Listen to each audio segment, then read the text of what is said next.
Hi, my name is Kate, and I love to read. Like, I was carrying books around with me before Kindles were a thing. So I decided to start a podcast where I interview the authors of some of my favorite books, ask them all of my questions so that I can read between the lines of the books. Welcome back to another episode of Between the Lines, and today I'm here again with Jessica Payne to talk about her second book, The Lucky One. So welcome back to the podcast. Hi, thank you so much for having me. I'm really excited to be here again. Yeah, this was such a fun one. I've been telling everyone to read it. Awesome, thank you.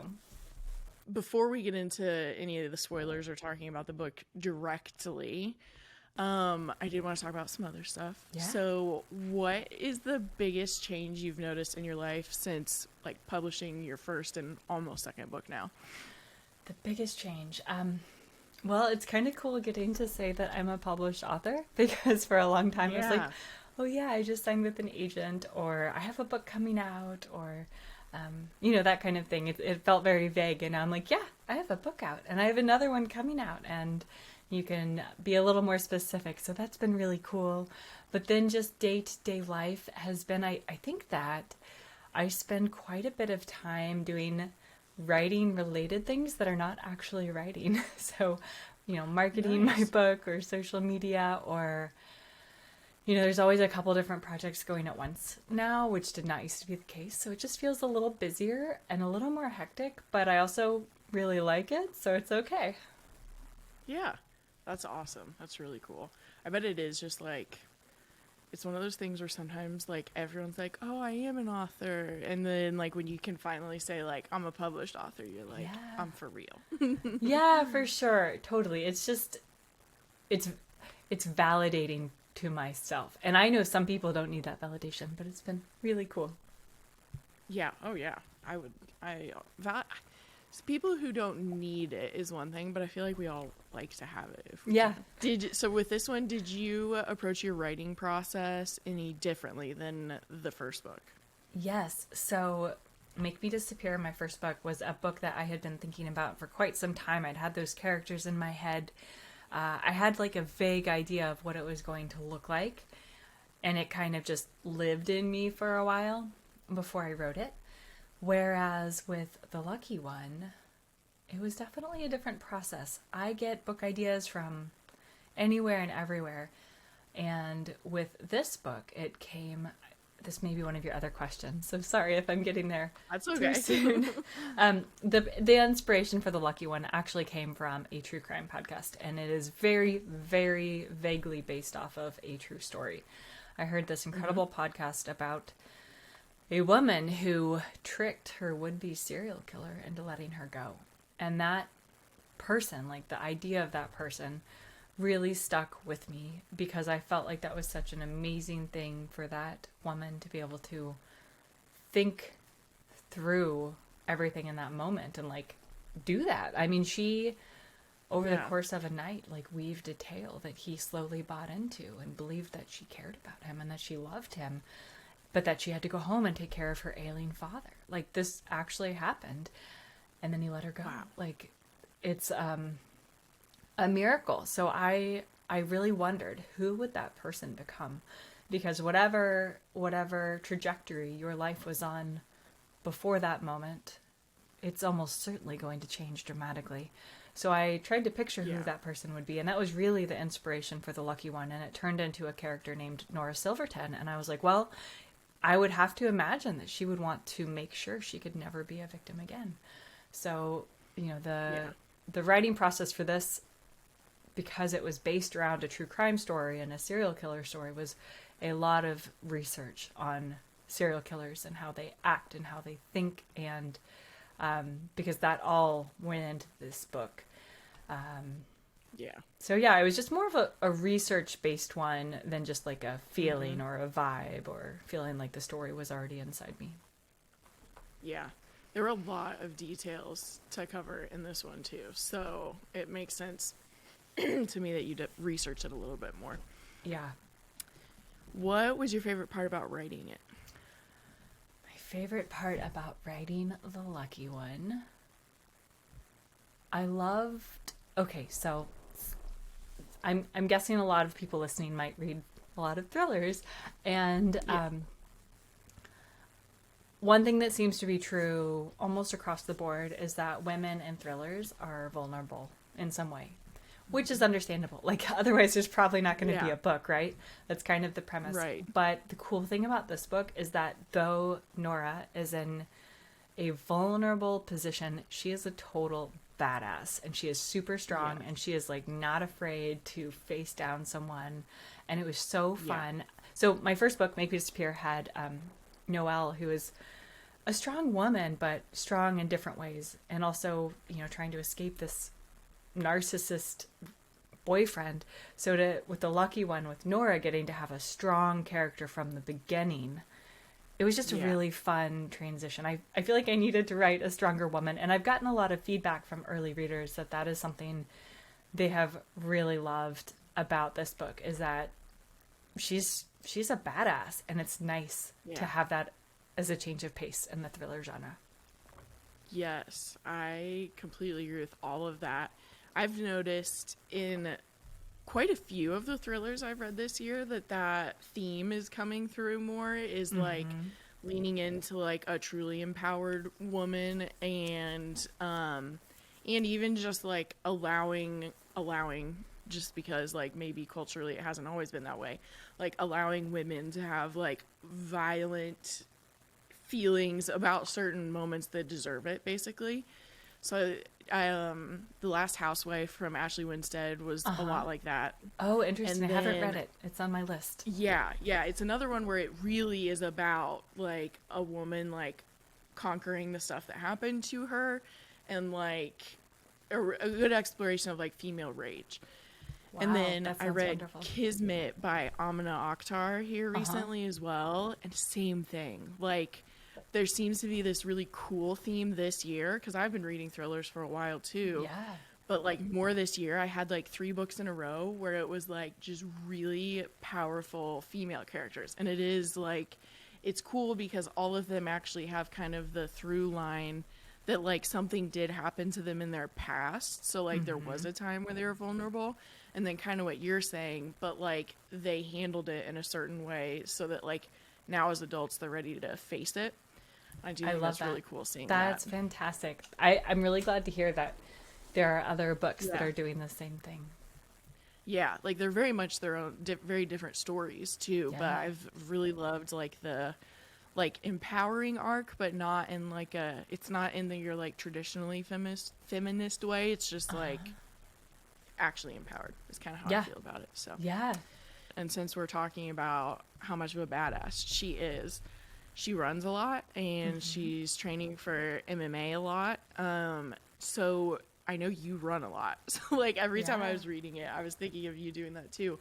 But did you know anything about MMA, or was that something you researched too? A little bit of both. I grew up doing several martial arts off and on through my teenage years and into my 20s. I did Okinawan Kenpo, and I did a martial art called Kuk Solan, which is not as common, and I also did some Taekwondo, and I even taught a little.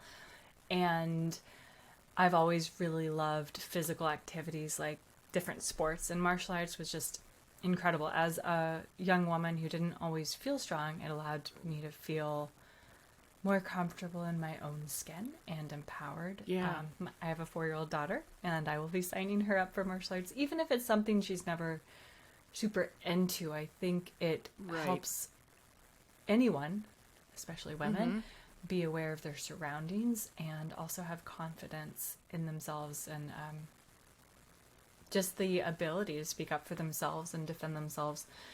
So yeah, I used some of the knowledge I already had. The cool thing about MMA, or mixed martial arts, is that it's actually a combination of a lot of different martial arts.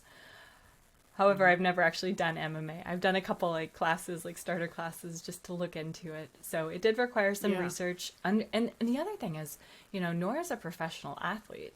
So some of it was just understanding how a professional athlete's life might look. So that was really fun to look into. It was fun to look up a lot of female MMA fighters and like follow them on Twitter. And just kind of understand how their lives worked a little bit.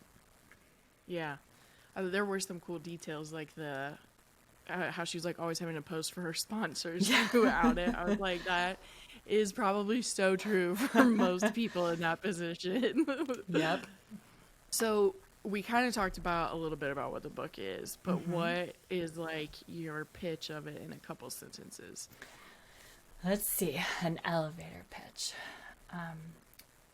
MMA martial artist Nora Silverton tricked her would-be serial killer into letting her go 10 years ago.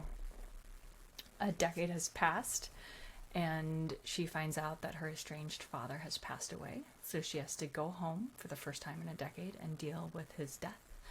But upon arriving, one of her friends is violently murdered in the same way that serial killer would kill women, like the same trademark things are left.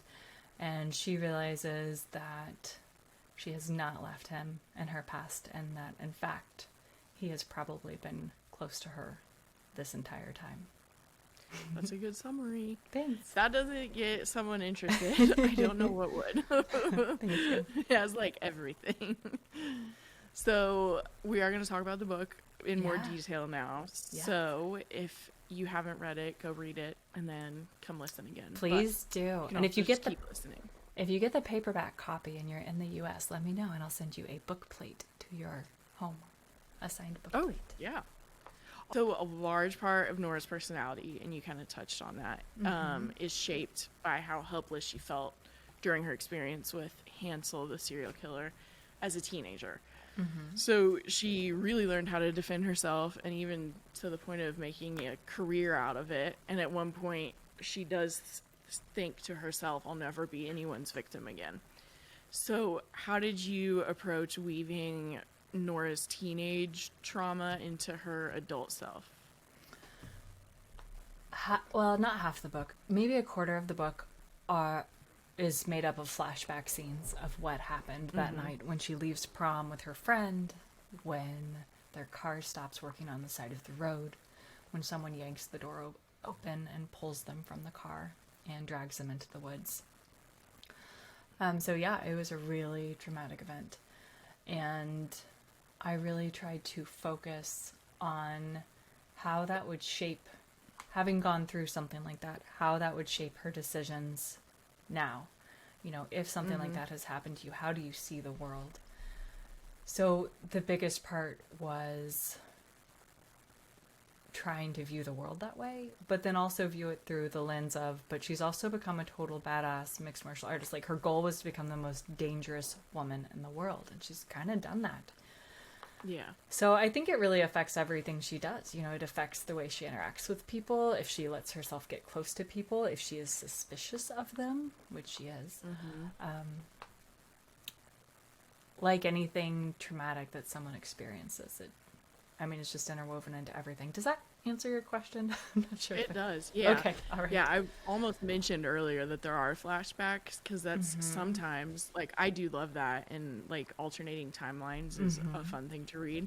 So I actually almost mentioned that earlier in case that's like a subgenre or whatever you want to call it that people really enjoy. So yes, that did answer my question. Cool. So she initially arrives in town after her dad dies, and at one like uncomfortable point, she's thinking, I want to run, I want to escape and avoid this homecoming and all the messy emotions altogether, but I can't, I don't run anymore. So we kind of talked about already the cool, like, empowering arc that kind of does follow this book. But did you know at the beginning that you wanted, like, a large part of her story to be her getting a chance to face her biggest fears? Yes, absolutely. That was one of the first things I knew about this book, was that by the end, she was going to have to face, like, her own demons inside of her, but also that she was going to have to face the serial killer, or the person that ends up being the serial killer, and basically have a chance to revisit that and challenge it and hopefully not fail. Right. But yeah, I mean, that was a big part of it. I knew that eventually that had to happen for this book to work. So building her up to that and building the plot up to that was a main focus. Yeah. Yeah, I figured it was because it was like a very strong part of the story. So there are also like tons of red herrings and tons of twists. How did you keep track of all of the plot that was going on? Like it never felt like something new wasn't happening. Oh, well, thank you. Yeah. That is something. It's sort of it's a thing that like just slowly builds. I am very much a pantser. I did go back after I finished the rough draft and kind of plotted out the plot beats so I could kind of see what was happening. So a lot of it was just in my head. Like I knew what needed to happen and then what had to happen after that and so on and so forth. But some of it also happened in revisions. I'm a big... Okay. I write fast and I pants and then I spend a lot of time revising. But that's just my process and I've come to accept it. One of my favorite things to do, and I try to do this before I start the book, but I often will redo it after because it changes so much. I get a big piece of like butcher paper is what people call it, but it's like kids' craft paper really. And I draw a big line across and I put the plot beats like the beginning scene, the inner debate, the catalyst, break into two, B story, midpoint, etc. And then I put what is happening throughout, and that really helps me kind of see it from like a what's the word, like an eagle eye perspective? Bird's eye view. Yeah, like bird's eye view, see it kind of all in one place. Or the 10,000 foot view. Maybe yeah, that's what I'm thinking too. And then I'll go through and I'll take little strips of paper with like the big things that happen, like the red herrings or the twist or the turn, and I'll put it on there, and it's fun because then I can rearrange it if I want to. And I write in a program called Scrivener, so I can also just rearrange it in Scrivener to some extent, as long as the plot still makes sense. Sometimes I also just make a list, but while I'm writing, it's just kind of, what's the worst thing that could happen to her right now? Oh. That's funny because it's probably not the only person who's thought that with thrillers, that like the main question you could ask yourself is, what is the worst thing that could happen? Mm-hmm. And sometimes you have to scale it back because you're like, that is the worst thing that could happen, and I'll save that for later. Right. I love that you like physically move it around though. Like that makes sense, especially if you are a pantser. It probably helps to see it that way and then just be able to move it around however you want to. Totally. I have many friends who use the note card program in Scrivener. Mm-hmm. And I love Scrivener, but I can't do it. Seeing it on the screen doesn't do it for me. I want to be able to like hold it up and move it around, and that's what works for me. That totally makes sense. So Nora feels deserted by both her mother and her father. So her mother literally left, and her dad's alcoholism pretty much made him not present. So do you feel like the betrayal from both of her parents is part of what made her like capable? Well, her parents and then the Hansel experience made her so capable of questioning everyone in her life as the possible culprit. Yeah, well, it definitely would affect her ability to trust people, you know? Mm-hmm. And it is hard because at least one of those people is someone who's been in her life a long time. But when you lay the right groundwork, you really can make anyone look guilty, which was the goal. Right. But yeah, I mean, Nora is a character who is heavily influenced by her past. And not all of my characters are so heavily influenced, but she really was. Mm-hmm. And, you know, a big part of her storyline was her basically facing her past. So yeah, you know, what happened with her mother and father definitely played into it. Yeah. So there was also like a little bit of a focus on how the cops and the media kept wanting to say that Nora used her womanly wiles to escape Hansel that night. And I don't want to put words in your mouth, but were you trying to spotlight anything specific about how we perceive women versus men in a situation like that? I sure was. I absolutely was. I was like, I think so. Yeah, I will say, I fully acknowledge this does not apply to every case out there. I fully acknowledge that hopefully things are changing. Things never change fast enough, though. But yeah, especially if you look through true crime historically, women have always been victim blamed, or, well, if you hadn't worn a skirt that short, maybe they wouldn't have done that thing, that kind of BS. So yeah, I was trying to point that out. I also, have listened to so many true crime podcasts and read so many books on it. And again, hopefully things have changed. I'm not trying to necessarily point the finger at anyone in specific, but often when someone disappears, they'll show back up. And I can't tell you how many cases I've heard of where that person doesn't show back up. Where maybe if they had treated it like the crime it was from the first moment they went missing, maybe they would have found that person. Maybe not, but we'll never know. Yeah. Yeah.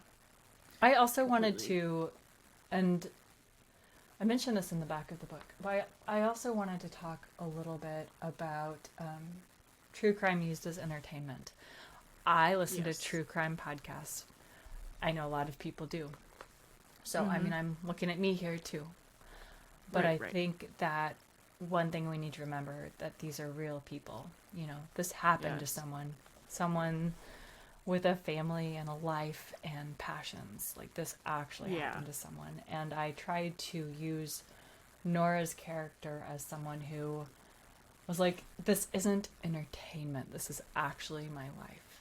So I tried to talk about that while also acknowledging I wrote a book based off of a true crime. Right. Not based off of it, but like loosely inspired. Yeah, that's that hard line to figure out, because like what you're writing is fiction, so it actually isn't like directly affecting anyone. But it is tricky. I think I don't listen to as much of it and I think for me it's because I'm like, if I'm reading a book, it's not real, and then if I listen to something real, it's scarier, which doesn't necessarily prepare me for the world, but that's okay. Yeah, no, totally. I will say one thing that I find pretty cool about the true crime world is that they have solved some crimes. And that, I think it's Crime Junkies, that podcast, they have a saying, and I'm probably going to quote it wrong. It's something like, be weird, be rude, stay alive. It's something like that. And it's so true. And I was in a situation a couple weeks ago where I was like, I'm going to be rude because I'm not going to deal with this, and I'm going to walk away because I feel uncomfortable. And afterwards, I was like, even if I was kind of rude, I think I did the right thing, because I kept me and my daughter safe as a result. And probably it was nothing, but I'm going to just assume it might have been something. Right. Yeah, the other thing, I was just looking at the Crime Junkie stuff because I'm reading Ashley Flower's novel right now. Oh, nice, yeah. And she also created a foundation that does help victims of like unsolved violent crimes. So I thought that was really cool too, like when you were mentioning like some things have been solved, and then also it's cool when people that are like already in that arena basically then use like the audience they have to be like, hey, let's like support people in this situation too. Yeah, absolutely. Yeah, I did have something highlighted because Guy's character is like the embodiment of kind of what we're talking about. I did have a highlight about that, but clearly I didn't make a question out of it, so I'm glad that you brought it up anyway. I was like, wait a second. Because she says something to him directly about him using it for entertainment, basically. Oh yeah, absolutely. I mean, he's trying to write a book about it, a book that's going to entertain people, that's going to make him money, but it's the horror that happened to her. So I know you're a pantser. Did you know it was going to be Owen the whole time? And then if you did know his motives, or did those develop as you wrote it too? So when I started the book, I was not sure who it was going to be, but I hit the scene. I will tell you the scene. The scene where Esme has just been murdered, and they've left the police station, and Nora and Janie are at the cafe, and Owen knocks on the door, and he comes in, and somewhere in that scene, I was like, oh my gosh, you know who the killer needs to be. So from there on, I knew it was going to be him, which, That's cool. you know, well, it made writing the love story a little bit difficult for me. I bet. Because I was like... I was sold on it. I was so sad. Sorry, not sorry. I mean, that was the goal, right? Right. That was the goal. I actually had one of my my critique partner, Sarah Reed, her book comes out in March. She had to, like, with a fine-tooth comb, go over any of their scenes together and, like, help me get the emotions right, because it was just hard to write. You know, it was really hard to write these love scenes when you knew what was going to happen at the end. Okay, sorry, what was your question? Oh, okay. Oh, no, you're answering it. That was what I was asking. Did I always... I did wonder what writing a sex scene would be like if you knew. Like, he was going to try to kill her later. There's a reason that I kept that nice and short and sweet. Yeah. So, yeah, you know... And then it got even creepier, the chasing her around. Oh, right? Like, yeah. I love that part. I'm sorry. I was like, oh, I know what I'm going to do. No, it's good. It's a good creepy. Thank you.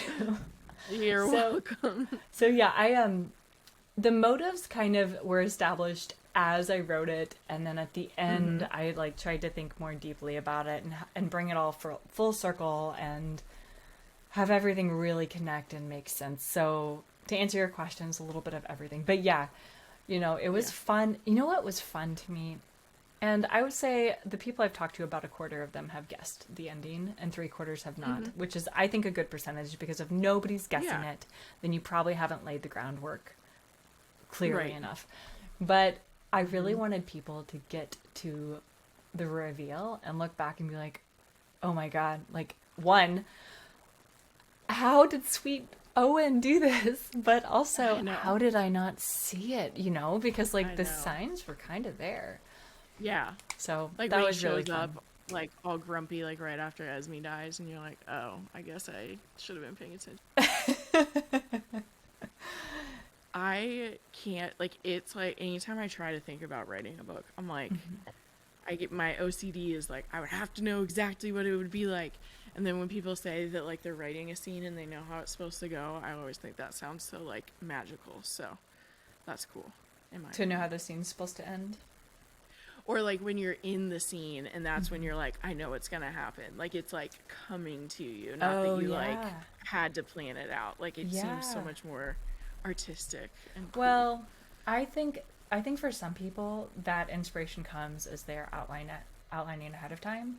It's almost like they're just writing a very bare bones version of it. So I would assume for them it's like that. I don't know. But yeah, you know, those moments are wonderful. But I also know of people who outline and have to do far less revising, and their story makes sense from the beginning. And then I'm like, oh, I'm a little jealous. Funny. But it's also, you know, but when that moment comes and you're like, oh, I know the perfect twist, it's such a good feeling. So I imagine they just feel that way when they're outlining instead of when they're actually writing. That's a good point. Like, you are still having to come up with it, whether you're figuring out as you go or before. Yeah. Well, we talked about it before, but where can people follow you so that they stay up to date with everything? My website is jessicapayne.net, Payne. I am on, there are those puppies. I am on Twitter at author Jess Payne, and on Instagram I am jessicapayne.writer. You can find my books anywhere. I would encourage you to order them from your local bookstore. You can also buy them from my local bookstore and I will sign them for you. It's Browser's Bookshop in Olympia. I have links on my website for that or through any of my social media, but or you can just order my books anywhere else. Yeah. Awesome. I will put all of those links, and thanks for talking with me again. Yeah, thank you so much for having me back again. This was really fun. I always enjoy talking to you.